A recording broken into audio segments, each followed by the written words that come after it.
Hello everyone and welcome to this webinar looking at droplets. I'm Martin from support and I'll be joined today by... Hi, sorry I couldn't find my key. I'm Karen and I'll be here in the background answering your questions. If you have a question, please use the Q&A tab at the bottom. That will be. There, yeah, Martin's got a screenshot there. That one right there. And yeah, please use that tab because that's where we will be looking specifically for questions, and Martin will be answering questions throughout the webinar today. So yeah, that's all for me. Have a good time and I'll see you later.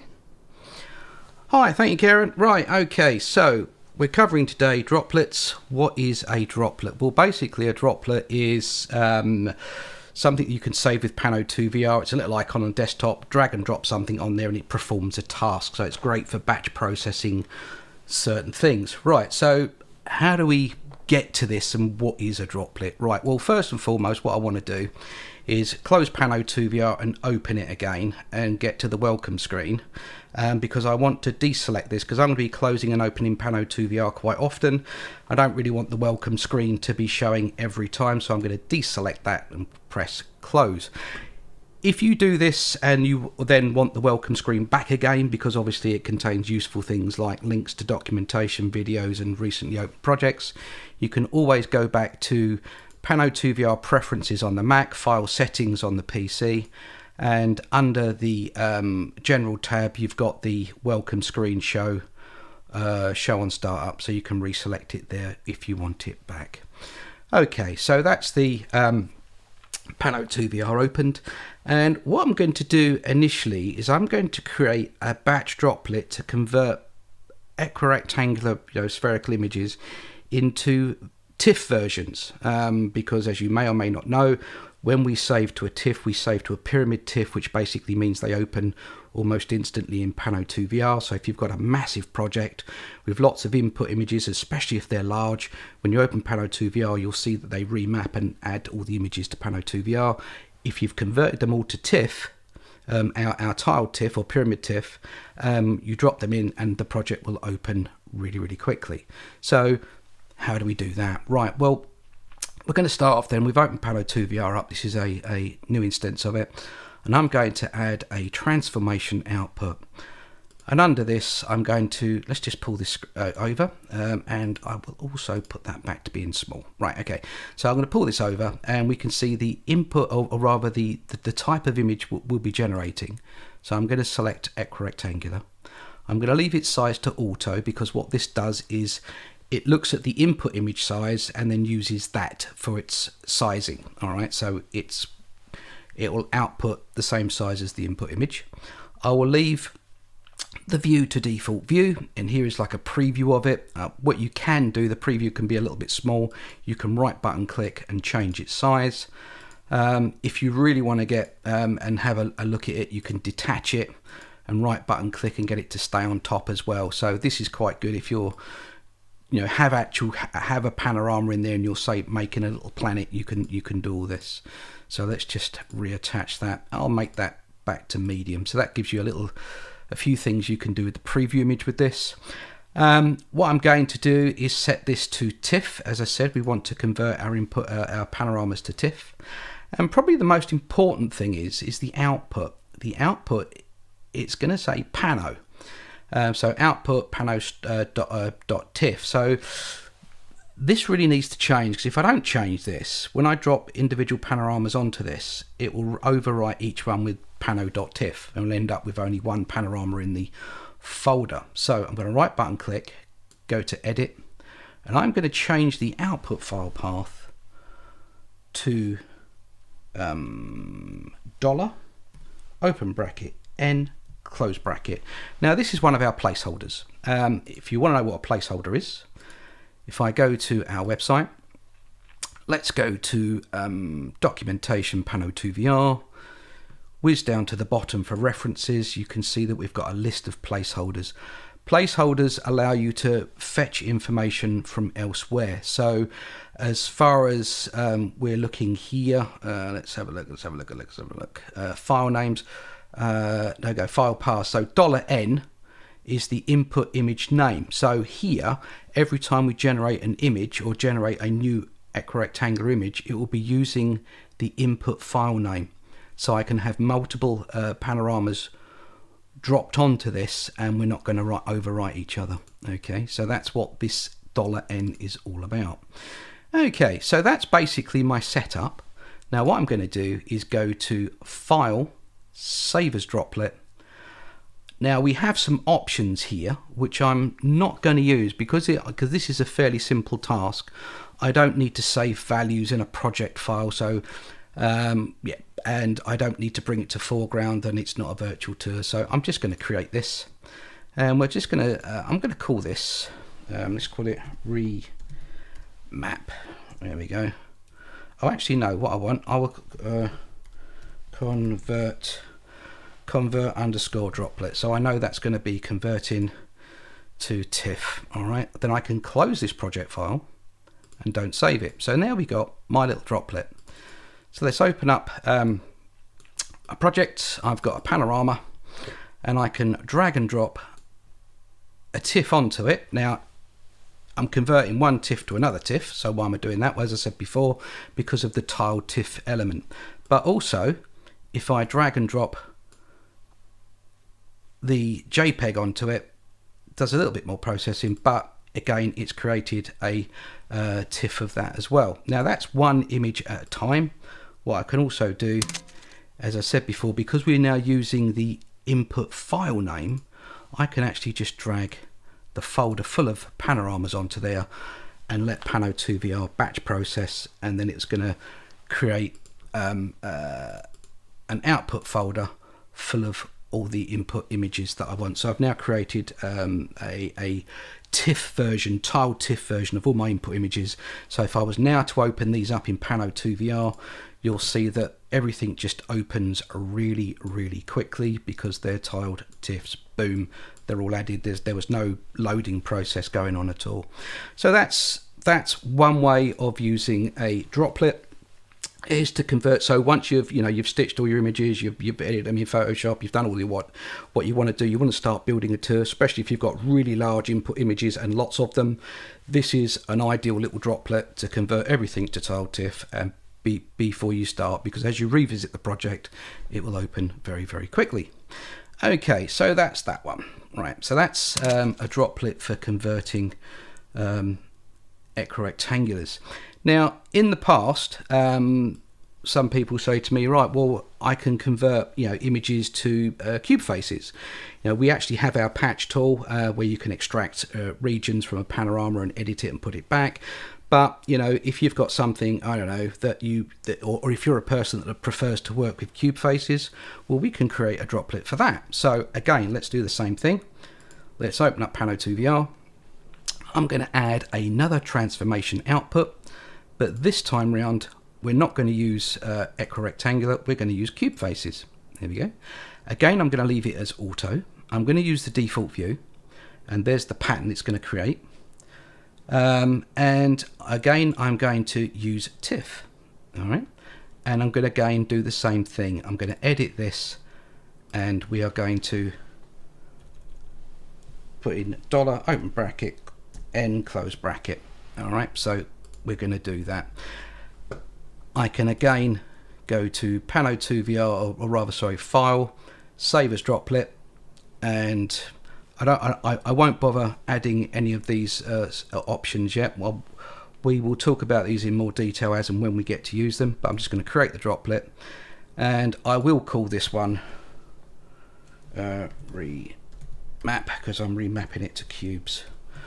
All right, saving it to the desktop, and there it is. I don't need to save the project file, and that's done. Okay, so what I can do now is my two panoramas there. If I want to convert to cube faces, I can just drag and drop, let go, and Pano2VR will now quite happily chug away and convert them in the output to two lots of sets of cube faces. There you go.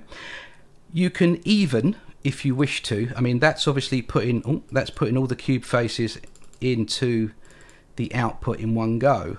You may want to separate them with different folders.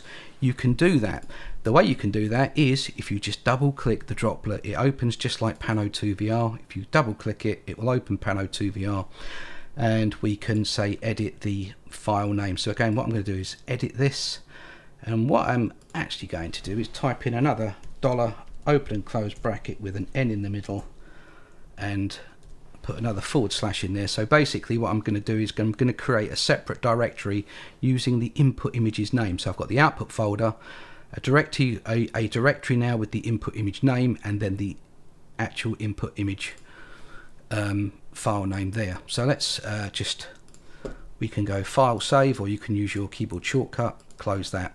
Okay, so if I now delete this folder and do the same thing again. Oh, that's the tool. Let's do the panoramas. Drop it onto the droplet. It batch processes, and we should now have in the output folder our 2 separate folders, and each one has its own cube. All right, so this is quite cool. So what else can we do with this? Well, these 2 droplets can work together. What we've created, because what I can do now is open up this cube face.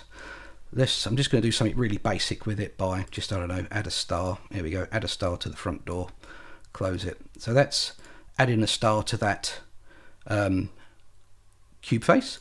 Now, this first droplet we did was to convert to an equirectangular TIFF. Now, irrespective of the input projection or input type. So even though I've now got cube faces, I can still drop that on there and it will do its thing. It will convert the cube faces back to an equirectangular image if you so wish to do so. Obviously we're dealing with more than or a cube faces, so it's actually remapping them, sticking them all together, and we will end up with our equirectangular image with our star on the front. So there you go. You can create the 2 different droplets there, and they can work together in tandem. Right, before I go on any further, I'm staring at a nice cup of tea. It's getting cold, so I'm going to ask Karen, do we have any questions? And if so, please talk slowly so I can sup my tea. Thank you. Yeah, we have already quite a few questions. Okay. One from Thomas. It's a little bit off topic, but maybe you can just answer it for everybody anyway. Thomas is asking if there's a way to convert an image to a panned version. He said, in your example, don't have the front in the center, but the back, like so pan it by 180 degrees. You can, on the understanding that if you know the degrees that you want, I mean, as an example, I could open up the droplet itself, and I could go to viewing parameters and set 180 there and save it, and set that as the default view. So when Pano2VR loads the image, it will set that as the default view, and it should be able to, it will then export it with that view. I wouldn't do that personally. What I would probably do, and I'll show you actually because it is so quick to do, is create another droplet, because you have to do this from scratch when you're going to do this. So I'm going to create another droplet, go transformations, let's just do this to equirectangular, use the default view, let's use what we're doing, TIFF, and let me just edit the output to my dollar in again. Dollar, open brackets, close brackets in. Okay, save to droplet, but this time round I would save with the values in a project file. All right, and what this will allow you to do, so if I create this, so what do we call this? We called it that, we call that convert. So we're going to call this convert edit droplet. NDIT droplet. Now let's call that convert edit droplet. All right, and I don't need to save the main project once I'm done. So let's come out of here. Let's delete everything here. Don't need that. So with this new droplet that we've created, I can drop that on there, or drop loads of them on there, And what this will do now is it's going to create its own project file. So if you've then got an image that you want to be changed, you've now got the project file where you can change it, set that, click the go button, and then it will remap it back round for you for now that in the center. So you can do it either from the droplet itself or the master droplet itself, but don't forget it's a global thing. But you can obviously create a droplet with creating its very own project file as well, so you can then go back into the individuals and then do an adjustment. So I hope that was a fairly complete answer to that question. Yeah, it was. Thank you. So Daniel has a question. And he kind of corrects himself a few times. And Thomas says thank you. So he's wondering how you should configure a droplet for a Facebook compatible output, because that comes later. Just be patient. Okay. I'll cover that later. I do cover this. All right, so hold on, Daniel, and this will be covered later, obviously. No shooting text. Yeah, absolutely. Okay, well, it's okay. Daniel's got another question. So he said, he's saying that this isn't maybe completely related, but maybe it is. Doesn't matter. We'll answer it anyway. He said he used Cube Faces in Panator Pro to retouch the nadir and other things in Photoshop. But now with Panator VR, with the great patching workflow, I don't need this anymore. What are use cases for cube face conversion with Panator VR? I think it's off topic, but it's a good question. It is a good question. I think basically Panator VR accepts cube faces in or an equirectangular in, as well as strips and stereo strips, etc., etc. It's basically, I don't know, whatever your preference is. I mean, stitches such as PT GUI, they obviously stitch to equirectangular, so you can take it directly from PT GUI and drop it straight in. That's one use case. Another use case could be that you've got a stitcher or some way that doesn't. As an example, some of your 3D rendering software may not be able to export as an equirectangular, but it can export as cubes. So you can do it that way. Or if you need images from Panator VR to go into your 3D software, like for textures and things like that, it may only accept cubes. So again, you have the option to convert an equirectangular into cubes. So there's lots of different use cases for this.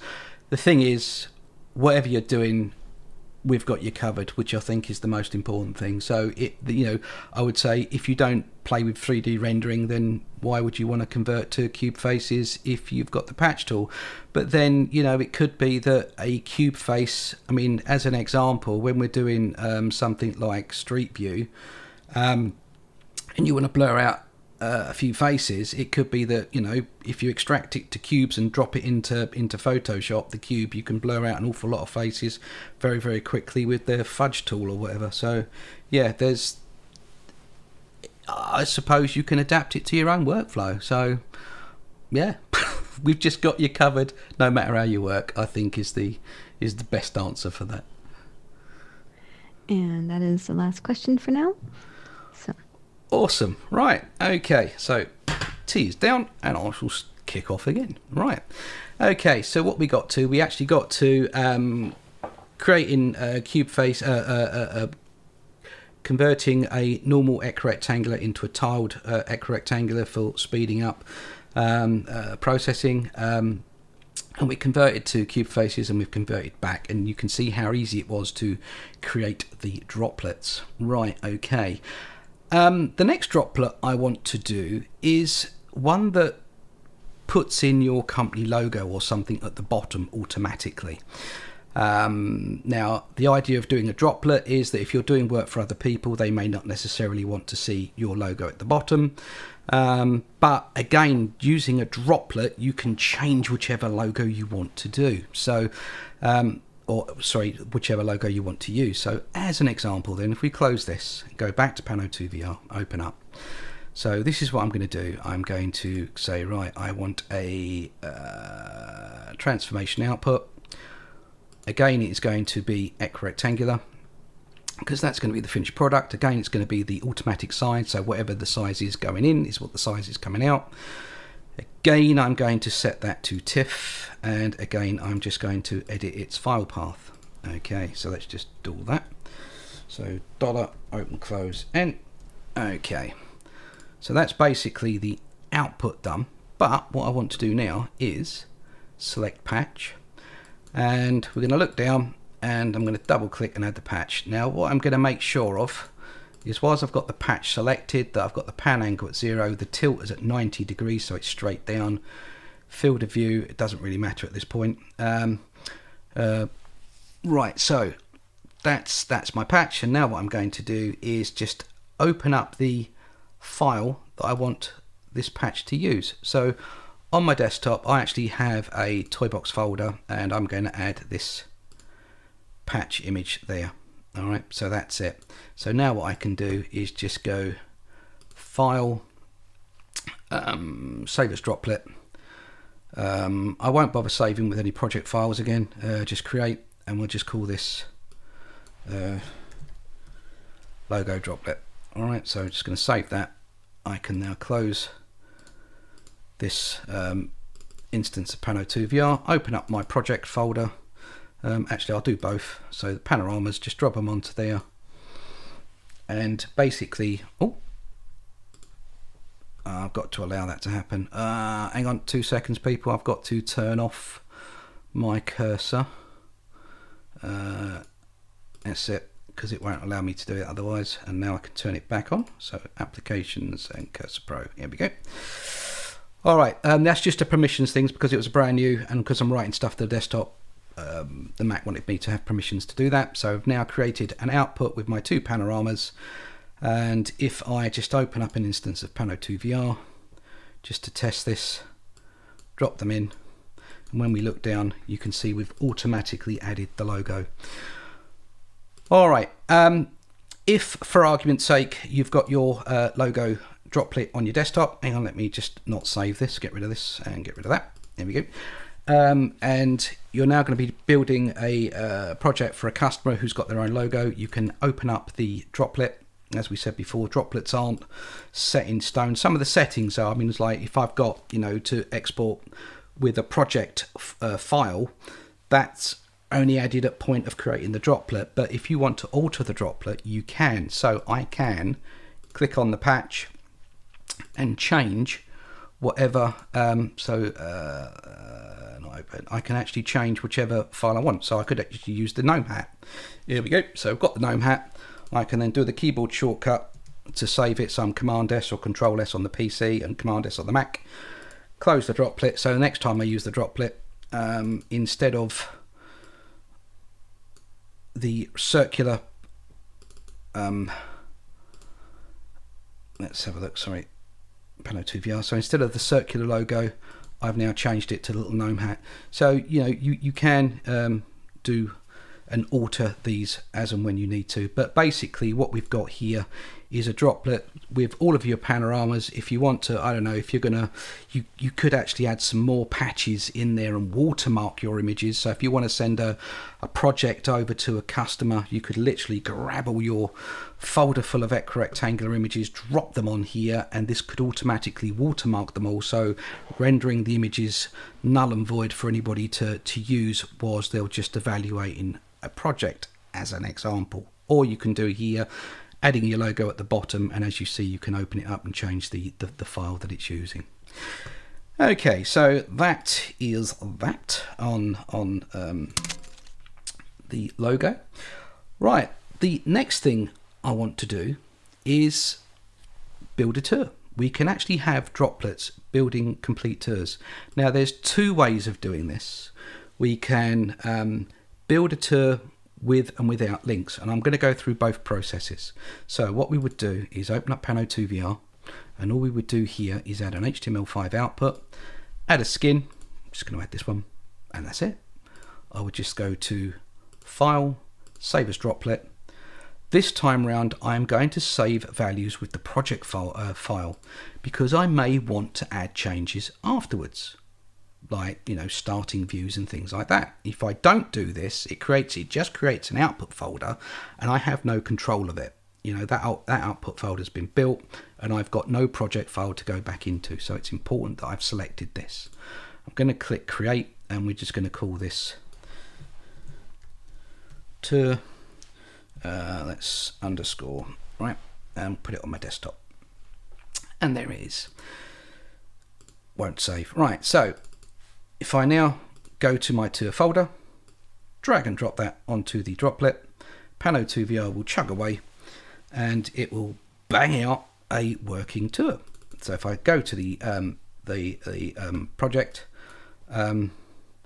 you'll see that, right, okay, what did I do wrong? What did I do wrong? I know what I did wrong. Let's forget that. This didn't happen. We'll bin that one and I'll do that again. All right, so open up Pano2VR, add an output, add a skin, V6 skin. There we go. That's all I needed to do. And then what we're going to do is file, save as droplet, create single virtual tour. So I'm not going to automatically do that because what happened, what you probably saw, is that it treated each one of these as a separate project. So it's created a project file for each node, which I don't want to do. Pano2VR Pro can handle all of these input images into one project file. So let's just get rid of all of those. Don't want those, so it's moved to bin. All right, so this is the way to set this up to build a tour. So it's create a single virtual tour. So I'm now telling Pano2VR that the folder full of images is going to be a single tour. So now I'm going to click create. All right, and then it's going to save the as a droplet. So let's TOUR. Actually, no, I won't. Hang on, I'm getting confused here. Don't worry. Sorry, peoples. Let me just do that again. So, right, start again. Martin, get your brain in gear. Right, it is HTML5 output with a skin. All right, so V6. Okay, so that's all I needed to do. So it's going to be file, save as droplet. I want the values as my project folder file. So I do want the project file. I want to create a single tour. I want to create that. And we're going to call that tour. Right, so there we go. Right, so hopefully I've got that right. Don't need to save that. So here it is. So if we go to our tour folder, we just have our images in there. Drag and drop onto there. That's going to do its magic and bang out a virtual tour. When we open it up, bingo, now only one project file for all of the images.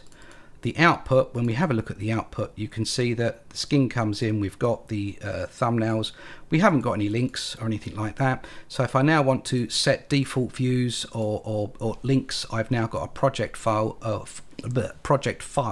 to do that with. Okay, so that's basically building a droplet to basically start you off. So once it's done, you can just go in there and just go into the project file and then tailor the default views and then link your nodes as well. Okay, so that's that. Excuse me. So what I'm going to do now is build another one that's going to create a tour, but this time round we're going to do it with auto linking, and this works if your panoramas have location data or GPS. All right, so let's do this again. So open up Pano2VR. Same as before, HTML5 output, add a skin. This time around we'll just use the simplex skin. All right, so that's basically the tour side of that built. So what we need to do now is under the droplet, so file, save as droplet, we do want to save the project file. We also want to create a single virtual tour, and now we automatically link the tour nodes. Now I can create the droplet, which is Let's just put link to Droplet and just put some underscores in there because I like underscores. Here we go, and create that. He says, where did that go?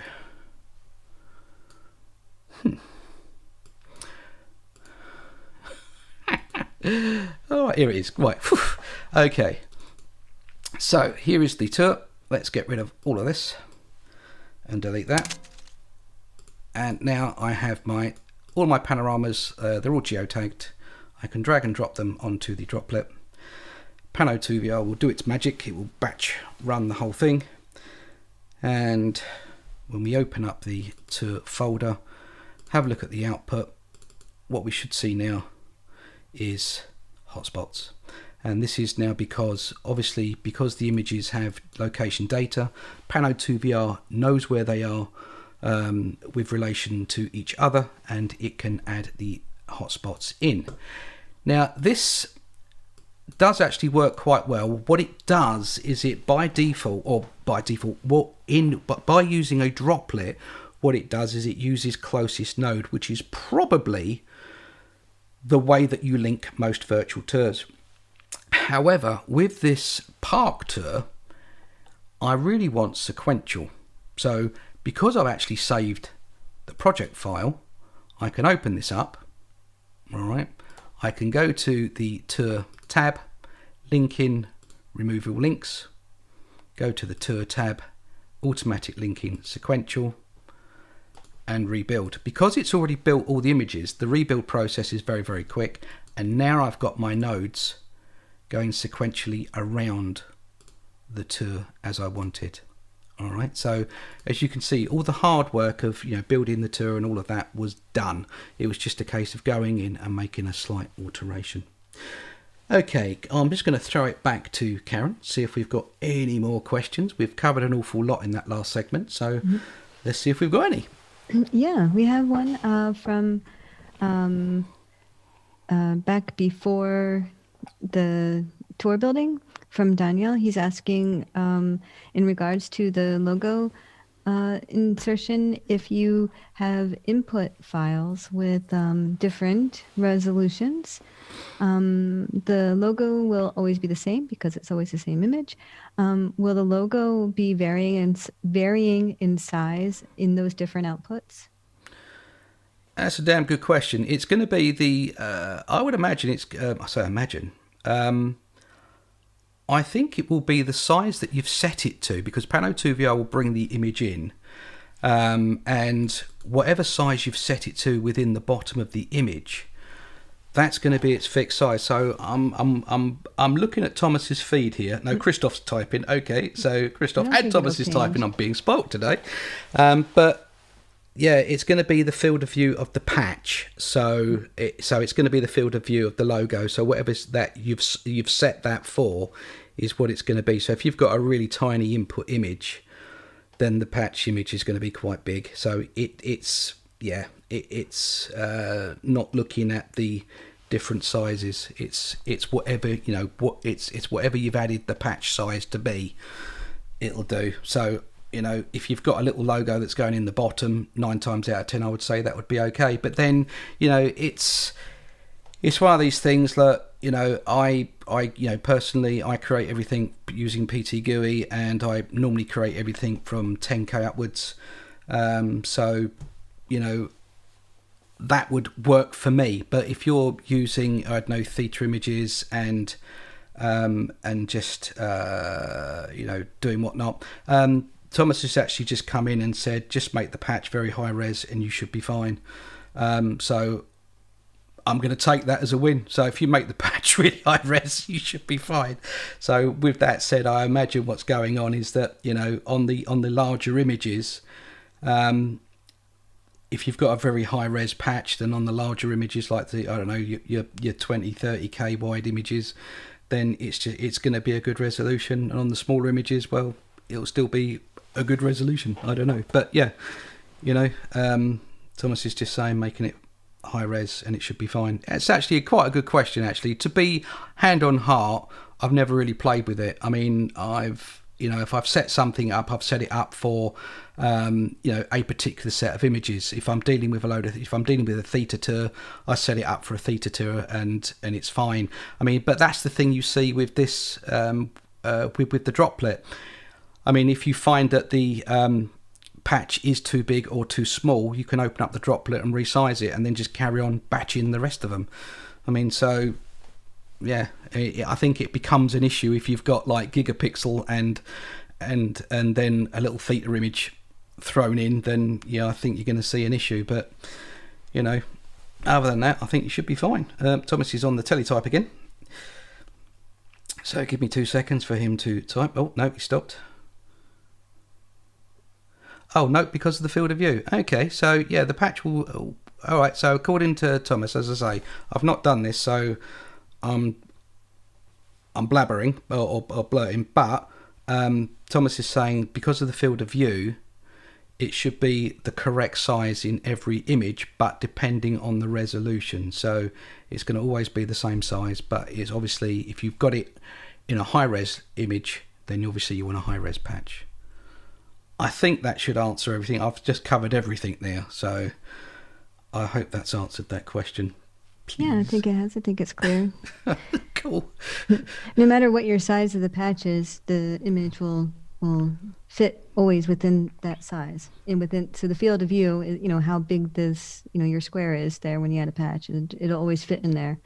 And if your patch is, really big and you have a low resolution image, then it's probably not going to look good. No, absolutely.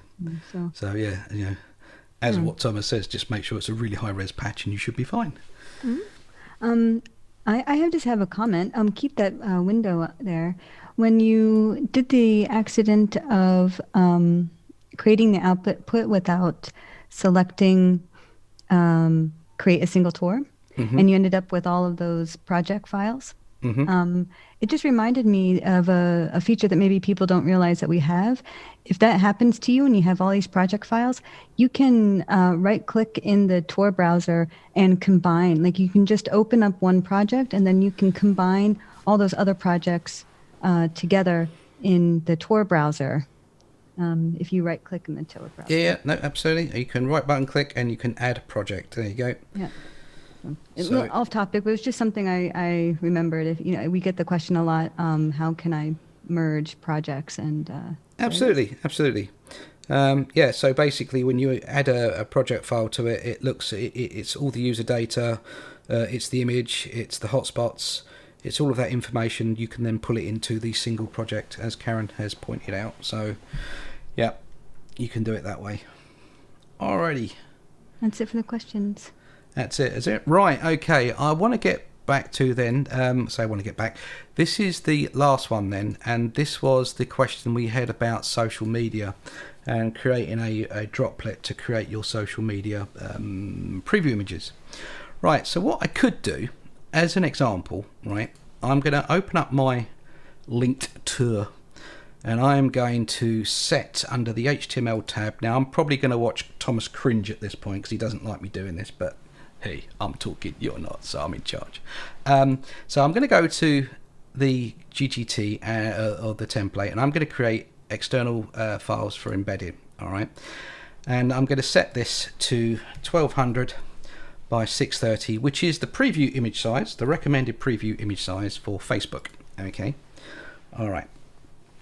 Okay, so we could do that. In fact, I but yeah, all right. Let's stay with this. So this is going to be a preview image, build preview images for Facebook for this particular droplet. So this droplet now then is going to, when it exports a tour, it's going to export it. So if I was to put this on my server, I can copy and paste the link into the Facebook feed, and it will create.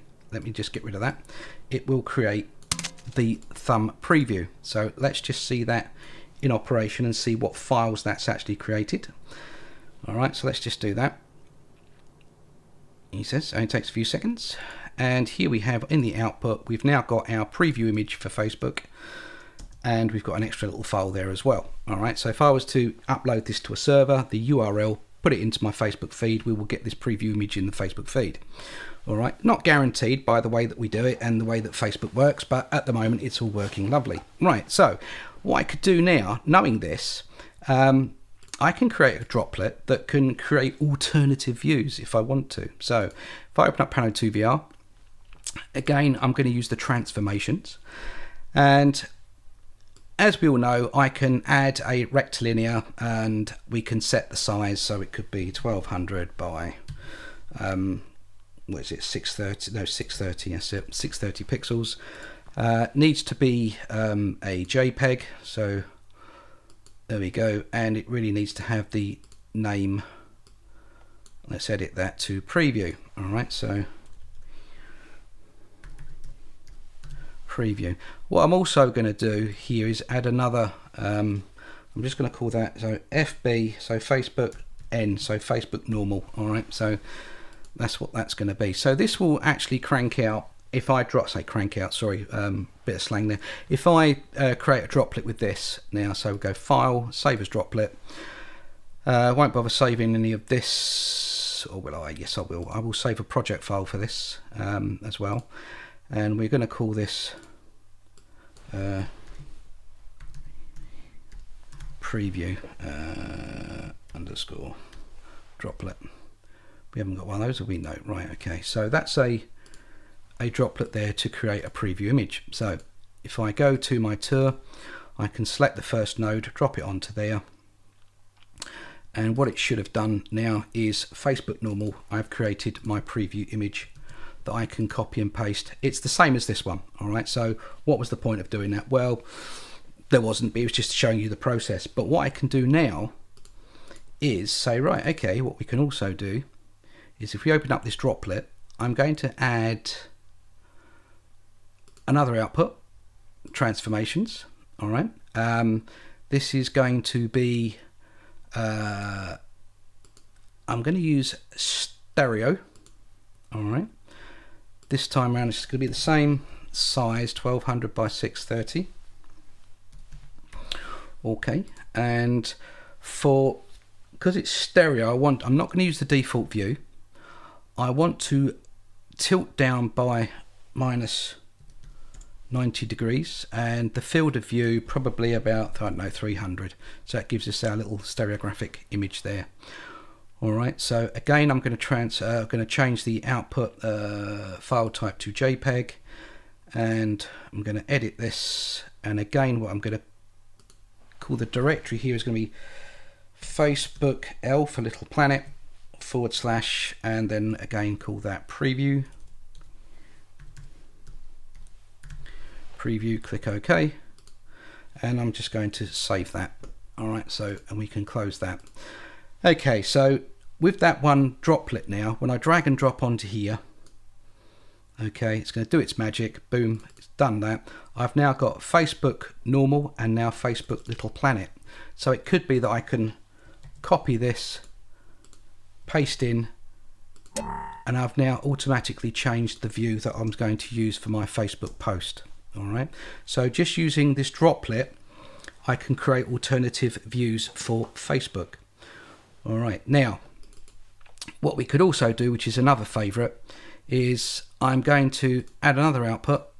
Oh no, I don't want an HTML5 output, so let's just delete the current one and add the transformation. This time round, I'm going to use again stereographic. All right, I'm going to deselect use default view, but this time round I'm going to do 90 degrees and say 300. And what this will do is give me the tunnel effect. So let's just change the size to 1200 to 630. All right, so that's that. So that gives me that. So let's just edit the path here. So that's going to be Facebook tunnel / and we're going to call this preview. So preview, click OK, and when we close we're going to save the droplet. That's it, so that's saved that setting to the droplet. So now if I've built the tour, so basically drop the tour onto the tour building droplet. Once I've done that, I can take the first panorama, drop that onto the preview droplet. It does its magic, And now what I should have is a Facebook tunnel one. So I've now got options. I can either use the tunnel version, I can use the little planet version, or I could use the Facebook normal version for my tour. I can pick and choose whichever one I want. Whichever one I don't want, I can then just quite happily move to bin, and I'm left with that. So once I've published this now onto Facebook, I'm changing the preview image. Okay, what you can also do with the preview droplet is that we've been concentrating on Facebook with its 1200 by 630, but I could also add to this Twitter previews. So it could be, so look, let's just do another one. So if I add transformation, this is going to be, I don't know, let's just do an equirectangular, but because this size for Twitter is 1024 by 512, he says, so 512. Again, I can leave all of the settings as by default and set that to be a JPEG. And again, I can edit the path and we can call it whatever we want. So let's just call it preview. And I could actually call this Twitter /. All right, so that's that done. When I save and close this, we're updating the droplet. So now when I drag and drop onto there, boom, done. We now have a image for Twitter. We've also got, like for Instagram, you could set one up for 1080 by 1080, which is the square Instagram image. You could also set up the 1080 by 1080 stereoscopic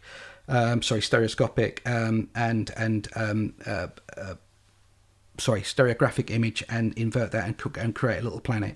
So with the droplet, you can actually have a single droplet and make all the different possible variants you want with just a drag and drop. So yes, it may take you 5-10 minutes to create the droplet to start with, but once you've built it, it is just a drag and drop, and then it's all done. You can just then choose whichever image you want with your post and then delete the rest.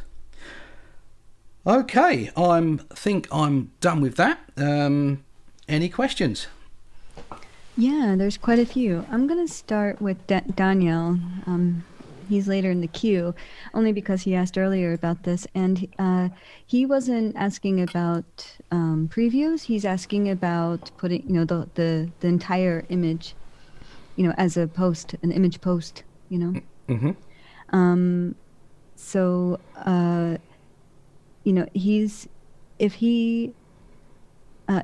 he's getting feedback from Facebook saying that the photo can't be uploaded because of restrictions on image dimensions. So photos have to be less than 30,000 pixels wide in any direction, right? Okay. So, and he's saying for some reason it's not accepting his 16,000 pixel wide image. And throwing out the error. I'm wondering, Daniel, if have you tried the share button, or I don't know, or are you using when you're trying to upload to Facebook? How are you doing it? I guess that's the case here, but Martin, I mean, we can also create a droplet for this, right? Absolutely. Is the metadata already added to it?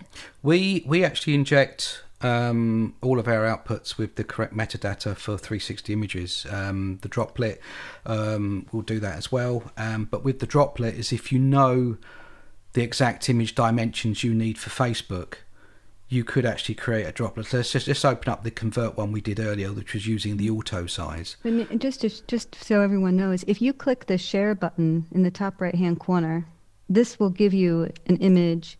Yeah, let me do this right. Okay, so this if I've got give you. So if we grab a panorama and drop it in, there we go. So you now want to share this on social media. You basically just use the share button. Now, what the share button also does is it obeys your viewing parameters and user data and all that sort of stuff, and leveling and patching. So you can patch all this, you can add your logo, do whatever you want, and when you're ready to share on social media, you click this button and you can create a share version of your image. There we go. I'm not sure. Let's get the info here. It's 680. Yeah, I mean that's using the same input size.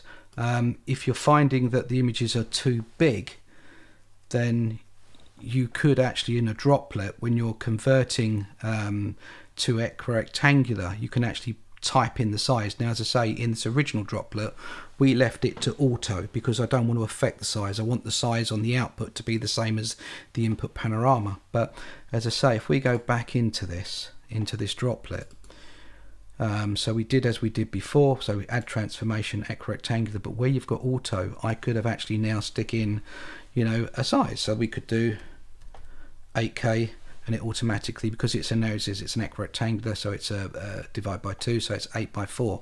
So this will now create 8 by 4K images with everything you put in. So yeah, this could be a way to batch do a load for Facebook, or if you don't want to batch do it, you can just use the share button at the top there, so you don't have to affect the droplet. So yeah, that's that. So while you were showing all of this, we're having group work here, helping us realize that 16,000 by 8,000 is 128 megapixels, which excuse me, which exceeds Facebook's upload limit, which is what?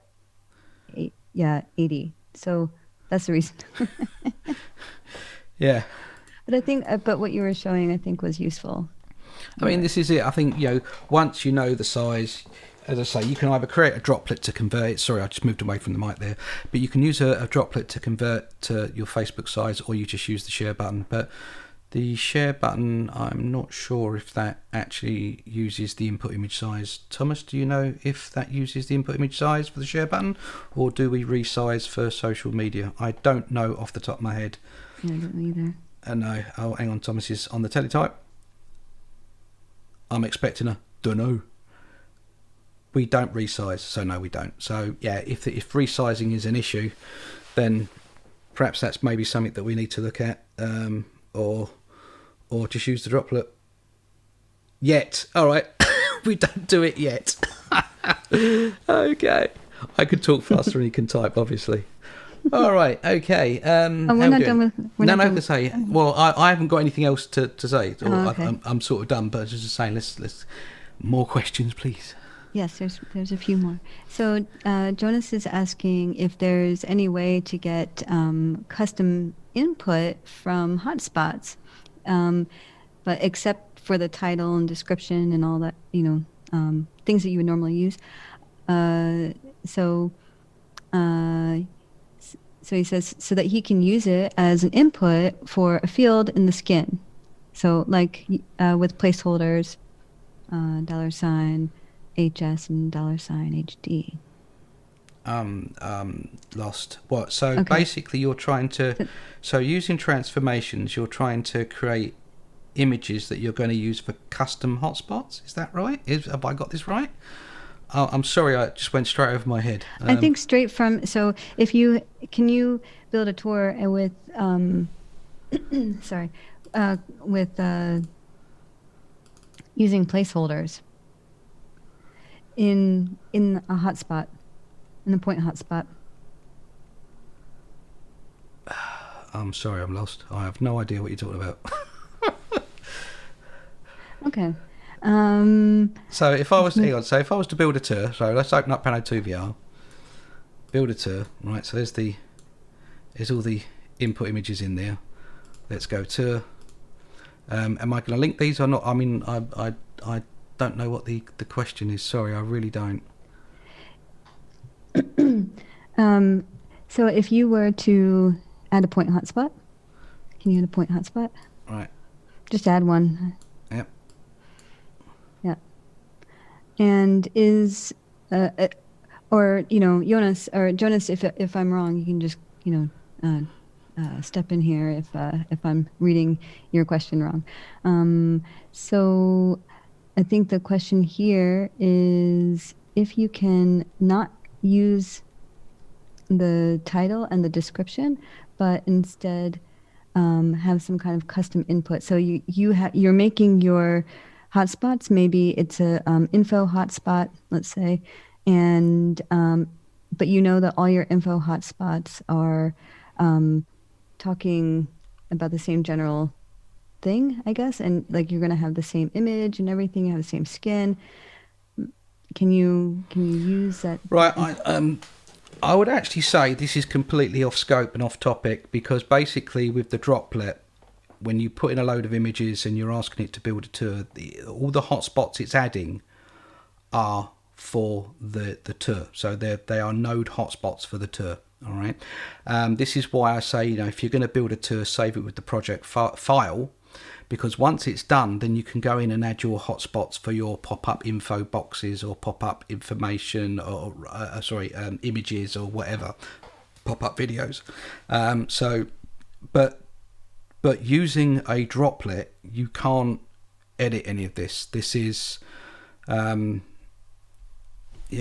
think it's, it's just going to pick up node hotspots, because obviously there's no other content it can work with. And the only reason why we're creating hotspots anyway is because we know the GPS location of each node relative to its neighbour's position. So yeah, it's not going to be able to do that. I've got Christoph typing on the teletype at the moment. Oh, he just said his question was not about droplets. Okay. Then I would say off topic, just a little bit. Yeah, that's okay. We'll move on. So, let me see here. Okay. Oh, so it moved. So for Michael saying for Facebook, you always has to change the EXIF data to a camera. Like the Rico Theta. Otherwise, Facebook doesn't make it a 360 image. Is that right? What can I do? Can I do this as well with a Droplet?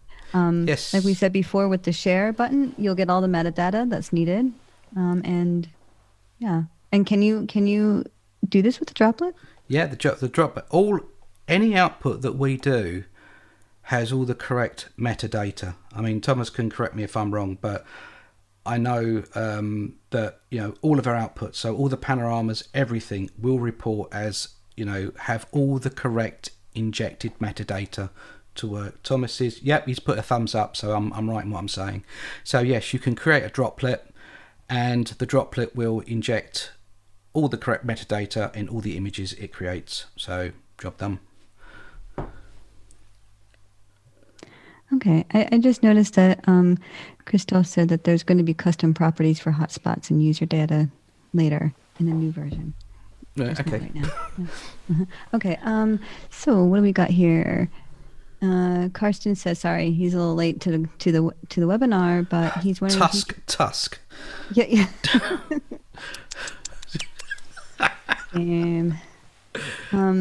So Karsten's asking, can I output all panos, all 516 panos in my project with the edited nadir automatically with the original file names? And yeah, I can't see why not. I mean, if he's already got, if you've already got a project with all of your images in, then theoretically, if you select all of your images, you have two choices. I think you can select all of your images in the tour browser, use the convert button, and it'll convert all of your input images using whatever patches you've added or whatever leveling you've done and all that sort of stuff. Or if you didn't want to actually and of course, whilst it's doing that, we'll automatically update all the input images to show that to use those new images. But if you didn't want Pano2VR to update itself, you could create a separate transformation output and add, again, as we did, equirectangular, TIFF, whatever, and it will output with all the corrections you've added. So any leveling, any patches, anything like that. So as many as you want, as long as you've got on the file path. The output file path has that $, open bracket, n, close bracket. So can you show it really quickly? Absolutely. I don't know how late you were to the party, but you've missed a good party. No, here we go. So this is it. So you can see here, if I hold my cursor still, that green should go. That's it. All right, let's move that away. Right, so basically what I've got here is the placeholder, dollar open bracket, close n close bracket, and what that is the placeholder of the input image name. So it won't overwrite each of the images. So you can drop so all of your 500 images, it will create a new one with its own unique file name for each. So yeah. Yeah. I use a Droplet. I use a Droplet for making time-lapse panoramas images, and of course, when you have hundreds, maybe a couple hundred more images in a 360 panorama, then yeah, you want to make sure that you're not overwriting each image, right? So right. If I can just interrupt there, sorry, Thomas is just saying also show convert using the master node. So if I go into master node to edit master node, obviously this is a project. Also show convert in master node. Losing me a little bit there, to be fair. Why am I doing this? Thomas is typing again. Click convert. Right. Yes. Right. Okay. So yeah, basically, if I'm in master node and click convert, you can see what it's doing here. It's going to create separate TIFFs. Right. Okay. I understand what you're saying now. Right. Okay. Right. So if this was a project, I would select all of these, click convert, and it would do that. So if I click convert input, you can see that it's given me the file path with $n, and it will create each one of those individually. Or if you've got loads of images and you don't want to select everything, you could go into to edit master node. Once you're in master node, all right, then it will do the same thing. So $n, so you don't have to select everything. You can just select the master node, click convert, and then it will convert all of your images there as well. Okay, I think that was. Is that what you want me to show, Thomas? Just a yay or nay would be good. No, this is also covering. This is covering Carson's question. +1. So yeah, okay, cool. Yeah. Danielle is asking, what about animation using droplets? Is it possible? What are the limits to it? That's a damn good question. I wouldn't have thought so, but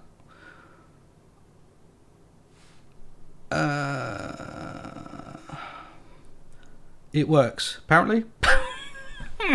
It works apparently. So yeah, okay. I'm just thinking now. I just think right, okay, because one of the things I like to use animation for is a really, really nice just auto rotate. So, you know. All right, okay, it works, I hope. Right, fair enough.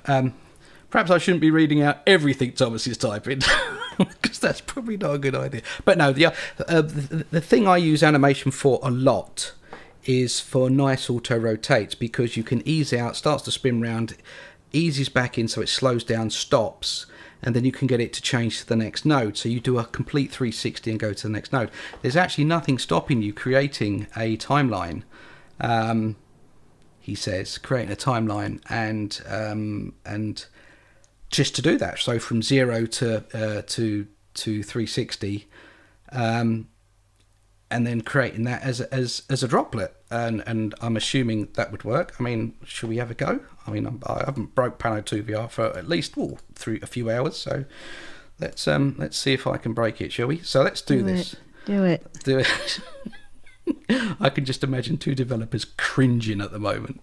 Right, okay, so we've got this. I'm going to add a clip, and we're going to, I don't know, let's just say we want this over 10-second duration. So let's go right to the end, add all my, so I'm going to edit the value to, let's put in 360 just as a value. Right, so that's going to spin that around 360 degrees. All right, okay, so we're happy with that. Okay, now I'm going to add a animation output. animation, the size, okay, leave that 24 frames a second. I want to try and get this as quick as possible, so let's just do that. Generate a video, delete frames after it's done. Okay, so let's file, save as Droplet. I will save it with the project file just in case, and let's just any Droplet save.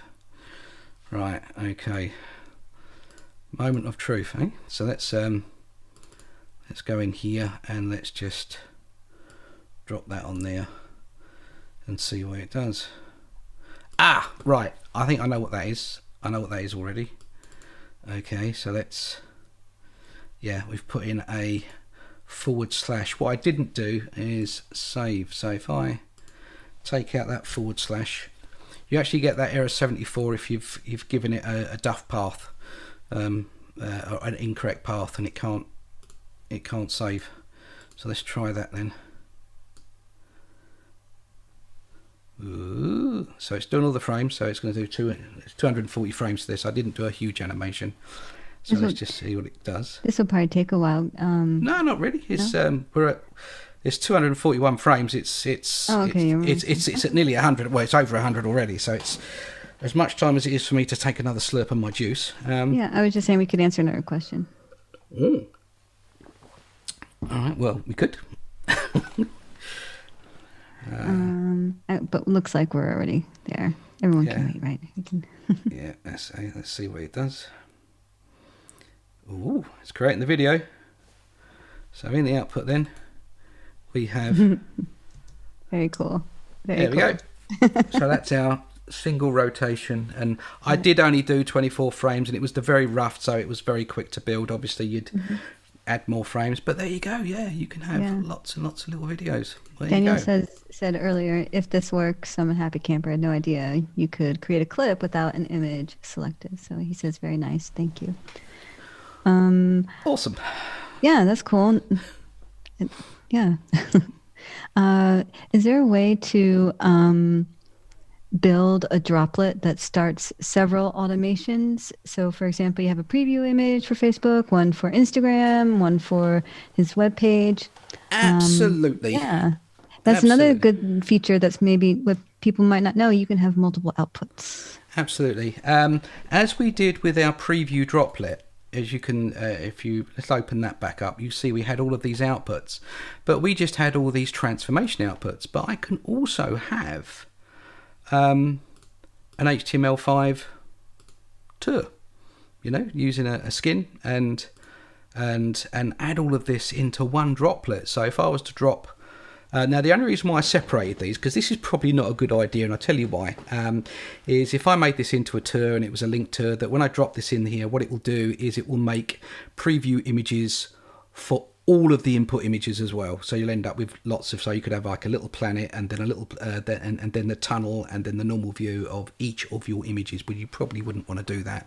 But actually, in answer to the question, you can add any of Pano2VR's outputs into a droplet, and as you drag your images into it, it will deal with whatever output you've got. So yeah, you could make the 360 spin video, you could make your little planet for your preview, and then you could make an HTML5 output. So all in one hit. Can you create some, like hit the and just show what it looks like?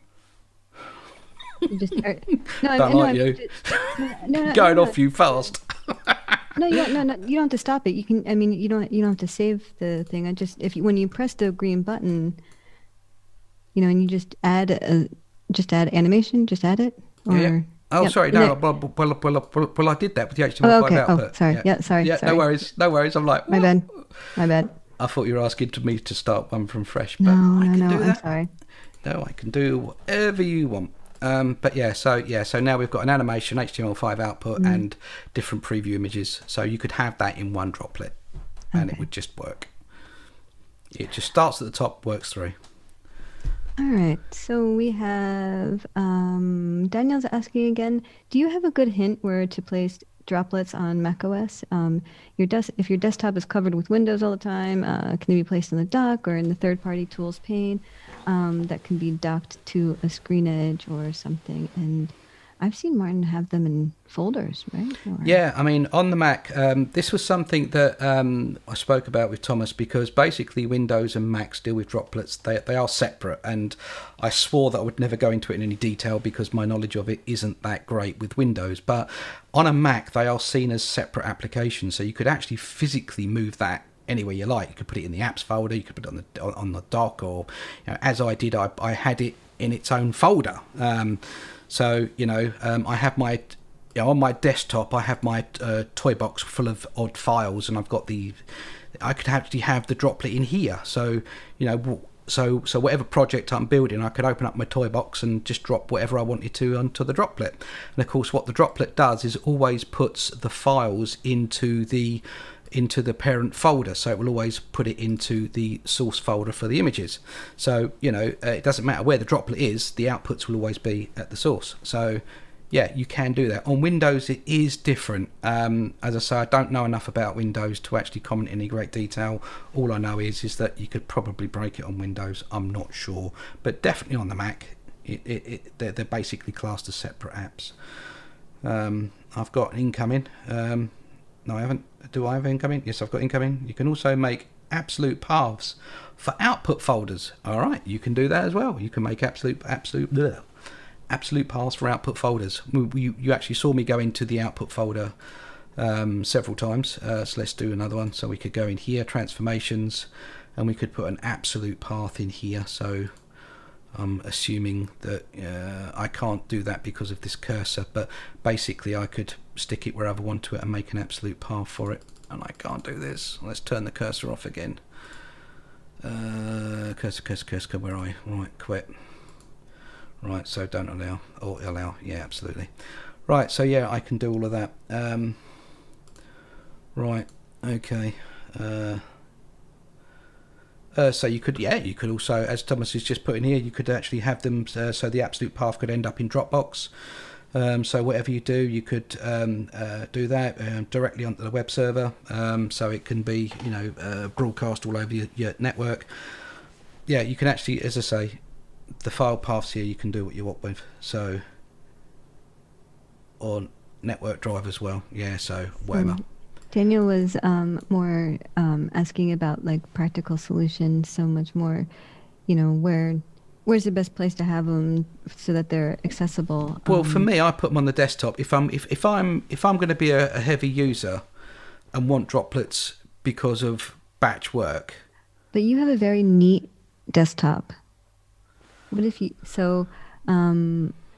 you're very and you have a neat desktop, and if you don't use Mac OS's special organization features, I don't put my droplets on the desktop because I use the organizational feature in Mac OS. And sorry, I don't know Windows, but you can maybe have like a folder of droplets, like absolutely, I use Automator a lot on the Mac, and so I have a folder just full of Automator scripts, and a kind of a folder like that too. But you can also put it in the dock. Absolutely, you can either put it in or as we said, if you've got a folder on your desktop, you could just have a folder called Droplets, and then you could have loads of droplets in here, so you only have one folder opposed to loads of droplets on the desktop.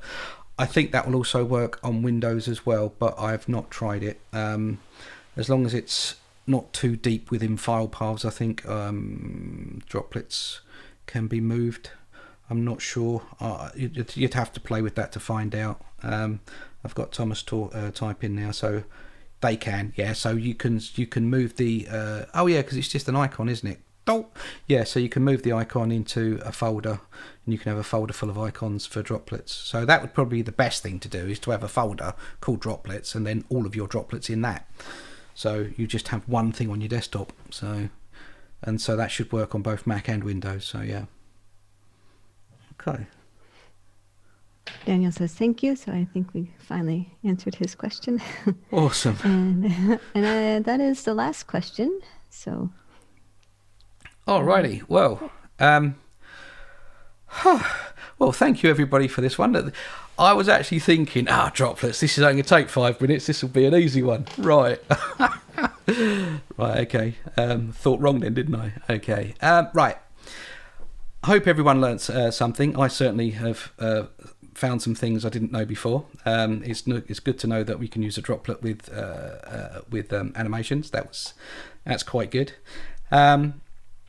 Just want to sort of thank everybody for joining us today. Our next webinar is going to be on the 25th of November, and that's going to be looking at embedding content such as websites and other Pano 2 VR projects in a virtual tour or panorama. So that's going to be the next one.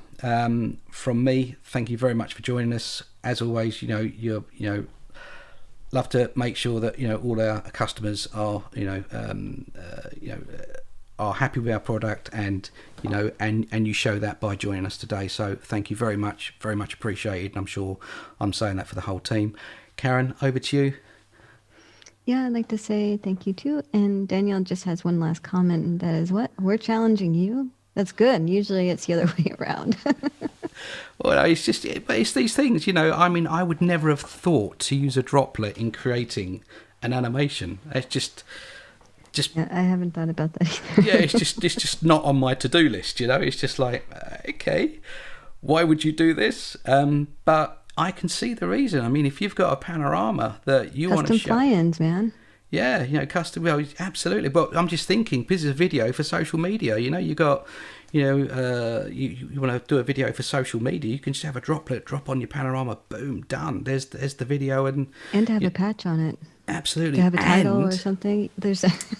And you can drop a folder full of images on there, depending that you've got the file path right.